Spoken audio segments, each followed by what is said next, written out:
ভারতের ৮০তম স্বাধীনতা দিবস উপলক্ষে বর্ণাঢ্য তিরঙ্গা যাত্রা ও দেশাত্মবোধক নানা অনুষ্ঠানে মুখরিত হয়ে উঠল পিএমশ্রী শেখরকোট উচ্চতর মাধ্যমিক বিদ্যালয়।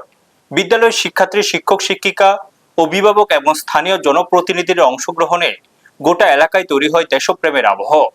অনুষ্ঠানের অন্যতম আকর্ষণ ছিল শহীদ ক্ষুদিরাম বসুর আত্মবলিদানের নাট্যরূপ। ক্ষুদিরাম বসুর সাহস ও আত্মত্যাগের জীবন্ত উপস্থাপনা উপস্থিত সকলের মধ্যে গভীর আবেগ ও শ্রদ্ধা সৃষ্টি করে।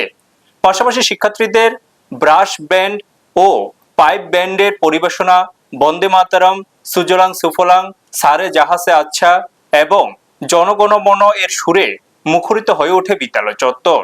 এদিন বিদ্যালয়ের দ্বাদশ শ্রেণীর মেধাবী শিক্ষার্থী রশ্মি সাহা ও অমিত সরকার জাতীয় পতাকা উত্তোলন করেন।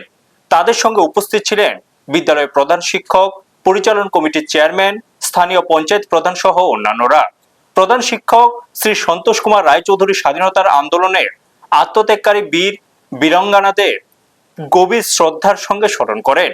বক্তব্যে তিনি স্বাধীনতার গৌরবের পাশাপাশি 1947 সালে দেশভাগের যন্ত্রণা, ভিটেমাটি হারানো, প্রিয়জনদের বিচ্ছেদ এবং উদ্বাস্তু জীবনের কঠিন অধ্যায়ের কথাও তুলে ধরেন। তিরঙ্গা যাত্রায় কমলাসাগর কেন্দ্রের বিধায়িকা শ্রীমতী অন্তরা সরকার দেব, শেখরকোট পঞ্চায়েত প্রধান ও অন্যান্য জনপ্রতিনিধি, বিদ্যালয় পরিচালন কমিটির সদস্য, শিক্ষক শিক্ষিকা, অফিস কর্মী এবং অভিভাবকদের ব্যাপক উপস্থিতি লক্ষ্য করা যায়।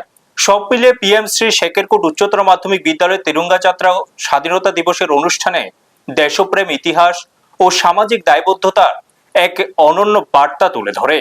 ব্যুরো রিপোর্ট, নিউজ তৎকাল 24। প্রিয় সাথী বন্ধুগণ, আজ ভারতের স্বাধীনতার ৭৯ বছর পূর্তিতে সকলকে জানায় আন্তরিক প্রীতি ও শুভেচ্ছা। এই স্বাধীনতা পেয়েছি লাখো শহীদের রক্ত, অগণিত মানুষের আত্মত্যাগ এবং বীর সংগ্রামীদের আজীবন লড়াইয়ের বিনিময়ে। আজকের এই শুভক্ষণে তাদের সকলের প্রতি রইল আমার আন্তরিক বিনম্র শ্রদ্ধা। হিংসা ও বিভেদ ভুলে দেশের ঐক্য সুদৃঢ় করে শক্তিশালী ও শ্রেষ্ঠ ভারত গড়ে তুলো। জয় হিন্দ, বন্দে মাতরম, জয় ভারত, ভারত মাতা কি জয়। আপনারা দেখছেন নিউজ তৎকাল 24।